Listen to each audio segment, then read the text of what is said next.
రోహిణి దొంగతనం వీడియో బయటపడడంతో ఇల్లు వదిలి వెళ్లిపోయి నదిలో పడిపోయిన మీనాను కాపాడిన బాలు, ప్రభావతిని కొట్టిన సత్యం. అసలు ఇదంతా ఎలా జరిగిందనేది వీడియోని స్కిప్ చేయకుండా చివరి వరకు చూడండి. గుండె నిండా గుడిగంటలు. అప్కమింగ్ ఎపిసోడ్స్లో ఏం జరగబోతుందో ముందుగా తెలుసుకోవాలి అనుకుంటే వీడియోని లైక్ చేసి ఛానల్ని సబ్స్క్రైబ్ చేసుకుని పక్కనే ఉన్న బెల్ సింబల్లో ఆల్ పై క్లిక్ చేయండి. ఇలా చేయడం వల్ల మేము పెట్టే ప్రతి వీడియో నోటిఫికేషన్ రూపంలో ముందుగా చూడగలుగుతారు. మొత్తం ఇది చూసుకున్నట్లయితే ఇంకా పార్టీలో ఇంకా బాలు తాగాలని కోరుకున్న రోహిణి కోరిక అయితే నెరవేరుతుంది. బాలు చాలా ఎక్కువగానే తాగుతాడు. బాలు, రవి, మనోజ్ మొత్తం ముగ్గురు కూడా ఫుల్గా తాగేసరికి ఇంకా ఇదే అదనని రోహిణి అయితే బాలు పాకెట్లో ఉన్న ఫోన్ని కాస్త తీసి మనోజ్ పాకెట్లో వేసి మనోజ్ పాకెట్లోంచి కూడా తను తీసుకుని జాగ్రత్త పెట్టుకునేసరికి ఇంకా ఆ వీడియోని ఏదో రకంగా గుణాకి పంపించాలని తెగ తాపత్రయపడుతుంది. కానీ గుణ ఫోన్ పనిచేయకుండా ఊరికి ముందే ఎందుకు పంపించడం, బాలు ఫోను బాలుకి ఇచ్చేయాలి కదా అన్న ఉద్దేశంతో ఎన్నిసార్లు గుణకు ఫోన్ చేసినా గుణ ఫోన్ స్విచ్ ఆఫ్ రావడంతో ఇంకా ఏం చేయాలో అర్థం కాక బాలు ఫోన్ నుంచి వీడియోని తన ఫోన్కి సెండ్ చేసుకుంటుంది. కానీ ఆ వీడియో ఎంబీ ఎక్కువ ఉండడం వల్ల చాలా టైమే పడుతుంది. ఇంకా అంతసేపు కూడా రోహిణి మెలకుగా ఉండి వీడియోని నాకు పంపగానే బాలు ఫోన్ బాలుకు అప్పగించేయాలి, లేదంటే అనుమానం కలుగుతుంది అని ఇంకా రోహిణి అయితే ఆ ఫోన్ గురించి అలా చూస్తూ ఉండగానే వీడియో మొత్తం సెండ్ అయిపోతుంది. సుమారు 1 గంటకు సెండ్ అయిపోవడంతో వెంటనే ఇంకా ఏం చేయాలో అర్థం కాక గబగబా వెళ్ళేసరికి సత్యం పనిష్మెంట్ ఇస్తాడు ముగ్గురికి. వీళ్ళ ముగ్గురు ఇంట్లోకి రావడానికి వీల్లేదు. తాగింది దిగేంత వరకు వీళ్ళ ముగ్గురు బయటే ఉండాలి. ఇంట్లో అడుగు పెడితే మాత్రం నేను అస్సలు ఊరుకోనని సత్యం గట్టిగా వార్నింగ్ ఇవ్వడంతో ముగ్గురిని కూడా వదిలేసి ముగ్గురు కోడళ్ళు లోపలికి వచ్చి పడుకుంటారు. వీళ్ళ ముగ్గురు బయట అడ్డదిడ్డంగా పడుకునిపోయి బయటే ఉండిపోతారు. ఇంకా రోహిణి వీడియో వెళ్ళడంతో జాయిగా బయటకు వచ్చి బాలు పాకెట్లో ఆ ఫోన్ను పెట్టేసి తను కాస్త లోపలికి వెళ్ళిపోయి ప్రశాంతంగా పడుకుంటుంది. రేపు గుణాకు పంపించేంత వరకు ఈ వీడియోని జాగ్రత్తగా కాచుకోవాలి.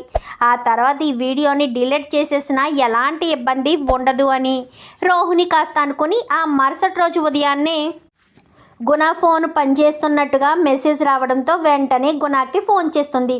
రాత్రి ఎన్నిసార్లు ఫోన్ చేశాను, వీడియో నీకు పంపిద్దామని ఎన్నోసార్లు చేశాను, నువ్వేమో ఫోన్ లిఫ్ట్ చేయలేదు, అసలు ఎక్కడికి వెళ్ళిపోయావు అంటూ గుణాన్ని అడిగేసరికి నాకు చిన్న పనుండి సెటిల్మెంట్ కోసం వెళ్ళినప్పుడు ఫోన్ స్విచ్ ఆఫ్ చేయాల్సిన పరిస్థితి వచ్చింది, ఏంటో చెప్పండి, ఇంతకీ వీడియో ఏది అనగానే వీడియో నా దగ్గరే ఉంది, రాత్రి ఆ బాలు దగ్గర నుంచి నేను ఆ వీడియోని తీసేసుకున్నాను, వీడియోని ఇప్పుడే మీకు సెండ్ చేస్తాను. ఆ దినేష్ విషయం అనగానే మీరు నాకు వీడియోని సెండ్ చేసిన మరుక్షణం దినేష్ విషయం నేను పట్టించుకుంటాను, మీరు మర్చిపోండి, వీడియో గురించి ఆ దినేష్ గురించి కూడా అని చెప్పనగానే సరే అని చెప్పి ఇంకా అక్కడి నుంచి కాస్త వెంటనే ఇంకా వీడియోని సెండ్ చేస్తుంది. సెండ్ చేసేసరికి ఇంకా దినేష్ విషయం అనగానే మర్చిపోండి అని చెప్పాను కదా అంటూ కింద మెసేజ్ పెట్టడంతో సరే అని ఇంకా సైలెంట్గా ఊరుకుంటుంది.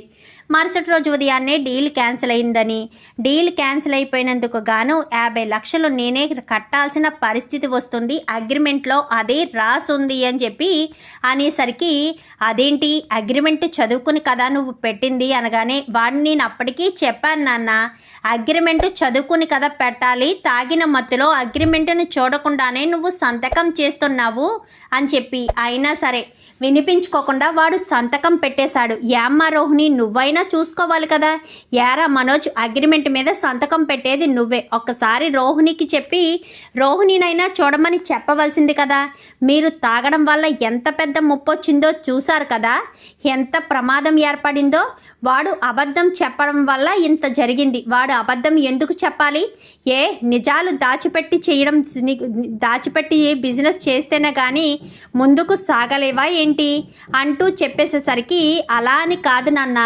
మేము గొప్పవాళ్ళు అని చెప్తేనే కదా అంత పెద్ద డీలు మాకు వచ్చేది, ఆ డీలర్ మాతో టైఅప్ అవ్వడానికి ఒప్పుకునేది, మరి అలా ఒప్పుకోవాలి అంటే ఖచ్చితంగా మేము కోటీశ్వర్లం ఇలాంటి బిజినెస్లు అలాంటి బిజినెస్లు చేసేవాళ్ళమని వాళ్ళకి చెప్పాలి, అందుకోసమని అని చెప్పాను. కానీ ఇలా అయితే చాలా కష్టం రా, ఎప్పటికీ నువ్వు ఎదగలేవు. ఎదుటి వాళ్ళని ముంచి అబద్ధాలు చెప్పి మోసాలు చేసి ఎదగాలని చూస్తే ఎప్పటికీ ఎదగడం నీ వల్ల కాదు. అది నువ్వు అర్థం చేసుకోకుండా ఇలాంటి వేషాలు వేస్తే ఇలాంటి పరిస్థితి ఏర్పడుతుంది అంటూ సత్యం కాస్త మనోజ్ని హెచ్చరిస్తాడు. ఇప్పుడు ఏం చేయాలి నాన్న, ఇప్పుడు డబ్బులు ఏం చేయాలి అనగానే, డబ్బులు ఏం చేయాలంటే ఏం చేస్తామో అవన్నీ నాకు తెలీదు, మీరు ఏం చేసుకుంటారో ఎలా చేసుకుంటారో మీ ఇష్టం అనగానే, అదేంటి నాన్న అలా అంటావు, ఇప్పుడు మేము ఏం చేసి ఎలా ఈ సమస్య నుంచి బయటపడాలి? అబద్ధాలు చెప్పినప్పుడు తెలియదా వాడు తాగితే నిజాలు మాట్లాడతాడు అన్న విషయం కూడా తెలుసు కదా, మరి వాడు అలా మాట్లాడినప్పుడు నువ్వు సైలెంట్గా ఎందుకు ఊరుకున్నావు? మరి అప్పుడు ఏదో ఒక అబద్ధం కవర్ చేయాల్సింది కదా అంటూ చెప్పేసేసరికి, అదెక్కడ చేశాడులే నాన్న, వీడే చెప్పాడు మా తమ్ముడు ఏదైనా తాగితే నిజాలు చెప్తాడని, మా తమ్ముడు చెప్పేవన్నీ నిజాలే అని వీడు అప్పుడు చెప్పాడు నాన్న అని చెప్పనేసరికి, నేనెప్పుడు చెప్పానురా, తాగావు కదా అందుకని నీకు తెలీదు, నువ్వు చెప్పావు, నేను పక్కనే ఉన్నాను అనగాని నువ్వు తాగావు కదా అనగానే, అప్పటికి ఇంకా నేను పూర్తిగా మొదలు పెట్టలేదు, అందుకే నాకు గుర్తుంది. అప్పటికి అగ్రిమెంట్ నేను చూద్దామని తీసుకోబోతే ఆయన్ని అవమానించినట్టు ఉంటుంది, అగ్రిమెంట్ చూడొద్దు అంటూ చెప్పుకొచ్చాడు నాన్న.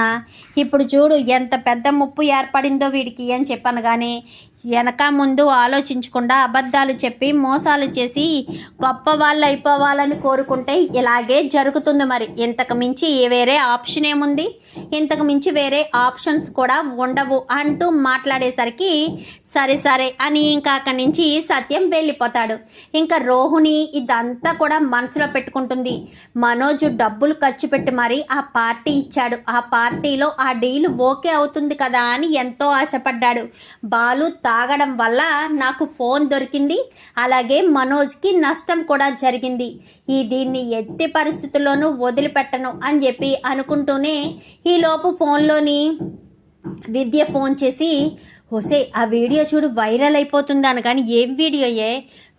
శివ దొంగతనం చేసిన వీడియో యూట్యూబ్లో వచ్చేస్తుంది చూడు, ఇన్స్టాలోని ఇందులోని సోషల్ మీడియాలో వైరల్ అవుతుంది, ఒకసారి చూడు అంటూ మాట్లాడేసరికి సరే అని ఇంకా ఏంటి ఏమంటున్నావు అనగానే, అవునే శివ వీడియో సోషల్ మీడియాలో వైరల్ అవుతుంది, నీకు లింక్ పంపించాను చూడు అనేసరికి వెంటనే లింక్ ఓపెన్ చేసి చూస్తుంది. చూసేసరికి ఇందులో గుణగాడు కూడా ఉండాలి కదే అనగానే, వాడు చాలా తెలివైన వాడు కనిపించకుండా మాపింగ్ చేసి శివగాడు మాత్రమే దొంగతనం చేసినట్టు ఎంత న్యాచురల్గా క్రియేట్ చేశాడో చూస్తున్నావు కదా అని చెప్పాను. కానీ అవునే నిజమే అంటూ ఇంక ఇద్దరు కూడా మాట్లాడుకునేసరికి, మరి ఇప్పుడు ఏం చేద్దాం అనుకుంటున్నావు అనగానే, ఈ వీడియోని తీసుకెళ్ళి మా అత్తయ్యకి చూపిస్తాను, ఎందుకంటే రాత్రి ఎంతో కష్టపడి మనోజు పార్టీ ఇచ్చి మరీ డీల్ తీసుకొస్తే బాలు తాగి నిజాలు చెప్పి డీల్ని చెడగొట్టాడు అనేసరికి, ఏంటి డీల్ చెడిపోయింది అనగానే, అవును డీల్ చెడిపోయింది, చెడిపోవడమే కాదు ఇప్పుడు మనోజు 50 లక్షల రూపాయలు తిరిగి ఇవ్వవలసిన పరిస్థితి కూడా వచ్చింది అనగాని, ఏం మాట్లాడుతున్నావే అనగాని, మనోజ్ కూడా ఒక తింకర్ పని చేశాడు. రాత్రి అతను తాగమంటే తాగి ఆ తాగిన మత్తులో ఆయన ఇచ్చిన అగ్రిమెంట్ మీద చూసుకోకుండానే సంతకం చేసేశాడు. ఇప్పుడు అలా సంతకం చేయడం వల్ల ఎంతో పెద్ద ముప్పు ఏర్పడింది. ఇప్పుడు ఈ ప్రాబ్లం నుంచి ఎలా బయటపడాలో అర్థం కావట్లేదు మనోజ్కి. ఇప్పుడు బాలు వాళ్ళని కూడా ఇంట్లోంచి బయటకు గెంటేస్తే ఒక పని ఈజీగా అవుతుంది అనగానే తప్పే, అది చాలా పెద్ద తప్పు. తాగడం మనోజ్ కూడా చేశాడు కదా, అయినా అబద్ధాలు చెప్పడం వల్ల ఇదంతా జరిగింది కదా. అప్పటికే అబద్ధాలు చెప్తే ఇలాంటి ఇబ్బందులు వస్తాయని చెప్పినా వినిపించుకోలేదు. ఇప్పటికే అబద్ధాలు చెప్పినందుకు నువ్వు ఎంత స్ట్రగుల్ అనుభవిస్తున్నావో తెలుసు కదా, తెలిసి కూడా ఇంకా ఇలాంటి ప్రాబ్లంను కొని తెచ్చుకోవాలా? అందుకే నీ వద్దు అని చెప్పినా వినిపించుకోలేదు అంటూ చెప్పేసేసరికి సరే అని ఇంకా ఏదైతే అదే అయ్యిందిలే. ఇప్పుడు ఏం చేద్దాం అనుకుంటున్నావు? ఏముంది, ఈ వీడియోని కాస్త తీసుకెళ్ళి మా అత్తగారికి చూపిస్తాను, అప్పుడు వాళ్ళ పరిస్థితి భలే ఉంటుంది అని చెప్పి వెంటనే ఇంకా అత్తయ్య అంటూ వెళ్ళి పిలుస్తుంది. ఏంటి రోహిణి అని చెప్పాను. కానీ ఈ వీడియో చూడండి అత్తయ్య, అప్పుడు మీరు డబ్బులు కనిపించకుండా పోయాయి అని చెప్పారు కదా, ఆ డబ్బులు వీళ్ళ దగ్గర ఉన్నట్టున్నాయి, శివే మీ దగ్గర నుంచి డబ్బు దొంగతనం చేశాడు అంటూ ఫోన్ని చూపించేసరికి ఒక్కసారిగా షాక్ అయిపోతుంది ప్రభావతి. ఏ మీనా మీనా అంటూ గట్టిగా పిలుస్తుంది. ఏంటత్తయ్య అని చెప్పాను కానీ నీకు తమ్ముడు దొంగతనం చేశాడు అంటే నువ్వు నమ్మవు కదే. ఇంటికి తీసుకొచ్చి అవమానించారు అంటూ ఆ రోజు పెద్ద రాద్ధాంతం చేశావు. ఇప్పుడు చూడు వాడు నా దగ్గర ₹1,00,000 పోయాయి రోడ్డు మీద. ఎవరో దొంగతనం చేశారు అంటే బాలుగాడు తీసుకొచ్చి ఇచ్చాడు కదా. ఆ ₹1,00,000 దొంగతనం చేసింది ఎవరో కాదు, ఇదిగో మీ తమ్ముడు శివనే. చూడి వీడియో అంటూ వీడియోని చూపించేసరికి ప్రభావతి నడుచుకుంటూ వెళ్ళడం, వెనకాల నుంచి వీడు వచ్చి అది తీసుకోవడం, పక్క స్ట్రీట్లోకి వెళ్ళి అక్కడ హెల్మెట్ తీసి తను మాట్లాడడం అన్నీ కూడా రికార్డ్ అయ్యేసరికి అదంతా కూడా చూపించడంతో ఒక్కసారిగా షాక్ అయిపోతుంది మీనా. అది అత్తయ్య అని చెప్పాను కానీ చెప్పవే, ఇప్పుడు మాట్లాడవేంటి? ఇప్పుడు నోరు పడిపోయిందా ఏంటి? ఇప్పుడు సమాధానం చెప్పు. చెప్పడం మానేసి సైలెంట్గా ఊరుకుంటావేంటే అని చెప్పాను కానీ అది కాదు అత్తయ్య, అది అనగానే ఏంటి చెప్పు. ఎప్పుడుదో చూపిస్తున్నా అనుకుంటున్నావా? అది ఆ రోజే నేను బ్యాగ్లోంచి తీసుకువెళ్తుంటేనే బ్యాగ్లో వాడు తీసుకుని వెళ్ళిపోయాడు. ఇప్పుడు ఈరోజు ఇలా బయటపడింది. ఎప్పటికైనా నిజం బయటపడుతుంది అనడం చాలా సర్వసాధారణం. నిజం చూసావా ఎలా బయటకు వచ్చిందో? అందుకే చెప్పాను నేను, నిజాన్ని నిలకడ మీద కాదు తొందరగానే బయటికి వస్తుంది అని. అది నువ్వు వినిపించుకోలేదు. ఇప్పుడు చూడు నిజం ఎలా తన్నుకుంటూ బయటకు వచ్చిందో అంటూ చెప్పేసేసరికి అది కాదత్తయ్య అని చెప్పాను కానీ యారా బాలు, నీ బావుమద్దిని నువ్వు చెయ్యి విరగొట్టింది ఈ వీడియో కోసమే కదా. ఈ వీడియోలో చూసి చెయ్యి విరగొట్టి వాడి దగ్గర నుంచి ₹1,00,000 నువ్వు తీసుకుని వచ్చి నా చేతికి ఇచ్చావు. నాకు ఇప్పుడు అంతా అర్థమైందిరా. మీరంతా కావాలనే గూడు పుటాని చేశారు. ఎప్పుడు లేనిది మీనా తమ్ముడు చెయ్యి విరగొట్టడం ఏంటా నువ్వు అని ఆలోచించాక నాకు అర్థమైంది. నిజమే, ఏదో ఉంది. ఆలోచించి ఇప్పుడు తెలుస్తుంది. వాడు దొంగతనం చేశాడన్న విషయం నీకు ముందే తెలిసి కావాలనే నువ్వు వాడు చెయ్యి విరగొట్టి ఆ విషయాన్ని బయటికి రానివ్వకుండా వాడు ఏదో తప్పు చేశాడంటూ కవర్ చేసుకుంటూ వచ్చావు. నిజానికి ఇప్పుడు అసలు విషయం తెలిసింది అంటూ మాట్లాడేసరికి అది కాదమ్మా అని చెప్పాను కానీ ఏది కాదురా, ఇంకెందుకు నాకు అబద్ధాలు చెప్పి మభ్య పెట్టాలని చూస్తావు? అబద్ధాలు చెప్పడం వల్ల మభ్య పెట్టడం వల్ల ఎలాంటి ఉపయోగం ఉండదు. నువ్వు అసలు ఇలాంటి పిచ్చి పని ఎందుకు చేశావు? నువ్వు ₹1,00,000 అక్షరాలా తీసుకొచ్చి ఇచ్చినప్పుడే అప్పుడే చెప్పింది రోహిణి, ఇదేదో తేడాగా ఉంది. పోలీసులు తీసుకున్న కొంచెం కొబ్బో డబ్బులు తీసుకుంటారు కానీ ₹1,00,000 డబ్బులంటే ఇవ్వడం కష్టము అని చెప్పింది.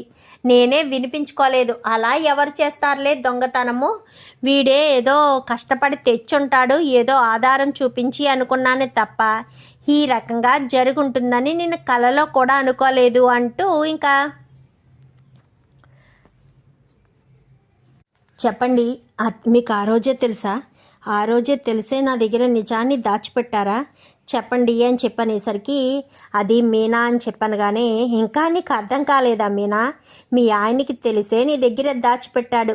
ఆయన ఇలాంటి దొంగతనాల ఫ్యామిలీ వాళ్ళని కావాలని ఏరుకోరు తీసుకొచ్చింది మీరే కదండి. వీళ్ళు ఇంట్లో ఉంటే ఇలాగే జరుగుతుంది. నేను ఆ రోజే చెప్పాను, నా మాట విన్నారు కాదు. వీడు నిజంగానే దొంగతనం చేశాడు అంటే ఆ రోజు మనోజ్ గారు ఏదో చేశాడు అని వాడిని అన్నారు. ఇప్పుడు మరి వీడేం చేశాడు? వీడు దొంగతనమే కదా చేశాడు అంటూ చెప్పేసేసరికి అది కాదండి అని చెప్పాను కానీ ఏది కాదు, చూసావు కదా ఎంత పెద్దది జరిగిందో. అదేమీ తెలుసుకోకుండా నువ్వు ప్రతి క్షణం కూడా వీళ్ళనే మాట్లాడుతూ వీళ్ళ గురించే తప్పు పడుతూ ఉంటావని నన్ను అంటూ ఉంటారు. అసలు విషయం ఇది. ఇప్పుడు తెలిసింది అసలు విషయం అంతా కూడా. వీళ్ళెవరో, వీళ్ళు ఏం తప్పు చేశారో, ఎలాంటి తప్పులు చేశారో క్లియర్గా తెలుస్తుంది కదా. వీడొక్క నిమిషం కూడా ఇంట్లో ఉండడానికి వీల్లేదు.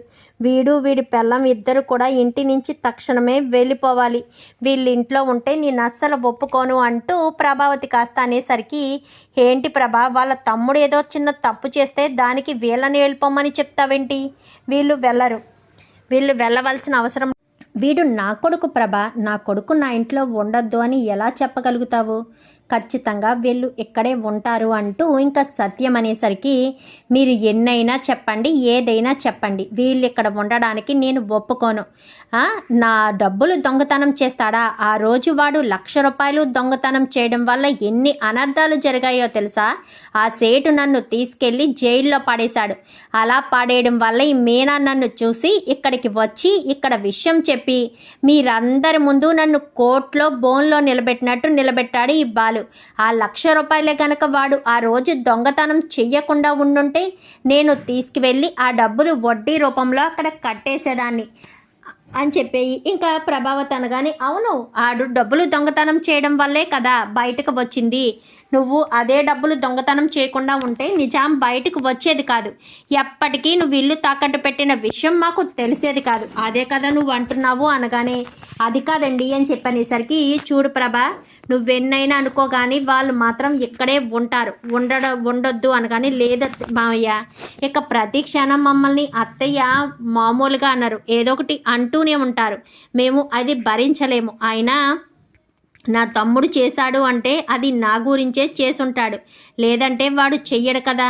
వాడు అలా చేశాడు అంటే అది నా వల్లే అయ్యుంటుంది. నేనే ఇంటి నుంచి వెళ్ళిపోతాను, ఏ గొడవ ఉండదు అంటూ ఇంకా ప్రభావతి ఎదురుగుండానే ఇంకా మీనా బాలు ఇద్దరు కూడా తీసుకుని వెళ్ళిపోతారు. వెళ్ళిపోయేసరికి ఇదంతా నా వల్లే, నన్ను ఇంటి కోడలుగా చేసుకున్న కానించి ఆ ఇంట్లో మీకు ప్రశాంతత లేదు. ఎప్పుడు మిమ్మల్ని ఏదో ఒకటి అనే మీ అమ్మగారు నా వల్ల ఇంట్లోంచి బయటికి పంపించేశారు. ఇదంతా నా వల్లే అంటూ ఇంకా మీనా వెనక్కి తిరిగి బాలుతో మాట్లాడుతూ ఉంటుంది. ఒక చెరువు దగ్గర మాట్లాడుతూ ఉండేసరికి ఇంకా అలా మాట్లాడుతూ నీళ్ళల్లో పడిపోతుంది. నీళ్ళల్లో పడిపోయేసరికి మీనా కనిపించట్లేదని బాలు వెనక్కి తిరిగి అంతా చూస్తాడు. ఎక్కడ మీనా కనిపించకపోవడంతో కంగారు పడిపోతాడు. మీనా అంటూ ఇంకా తెగ టెన్షన్ పడిపోతూ ఉంటాడు. ఇంకా మీనా నీళ్ళల్లో కొట్టుకునేసరికి చూసి మీనాను కాపాడి, ఏంటి మీనా, ఆడేదో చిన్నతనంతో ఏదో చేశాడని నువ్వు నీ ప్రాణాలు తీసుకుంటావా? నీ తమ్ముడు గురించి ఆలోచించావు కానీ నా గురించి ఆలోచించలేదా? నువ్వు నా జీవితంలోకి వచ్చిన తర్వాతే నేను సంతోషంగా ఉన్నాను మీనా. నువ్వు నా జీవితంలోకి రాకపోతే నా పరిస్థితి ఏమై ఉండేది, నా భవిష్యత్తు ఏమై ఉండేది అంటూ ఇంకా మీనా అనేసరికి ఇంకా మీనా బాలుని పట్టుకొని ఏడుస్తూ ఉంటుంది. ఏడుస్తూ ఉండడంతో ఇంకా మీనా బాలుల కోసం వెతుక్కుంటూ వెళ్ళిన రవి శృతి అయితే, ఏమైందన్నయ్య అనగానే, మీ వదిన నీళ్ళల్లోకి దూకేసిందిరా, ఆ అమ్మ చేసే అవమానం తట్టుకోలేక నీళ్ళల్లోకి దూకి ప్రాణాలు తీసుకోవాలనుకుంది అని చెప్పి అనడంతో వెంటనే రవికి చాలా కోపం వస్తుంది. సత్యానికి ఫోన్ చేస్తాడు. ఏంటి నాన్న, ఏంటిదంతా? ఎవరో చేసిన తప్పులు ఎక్కడ ముడివేసినా కానీ చివరికి వదినకే శిక్ష పడుతుందా?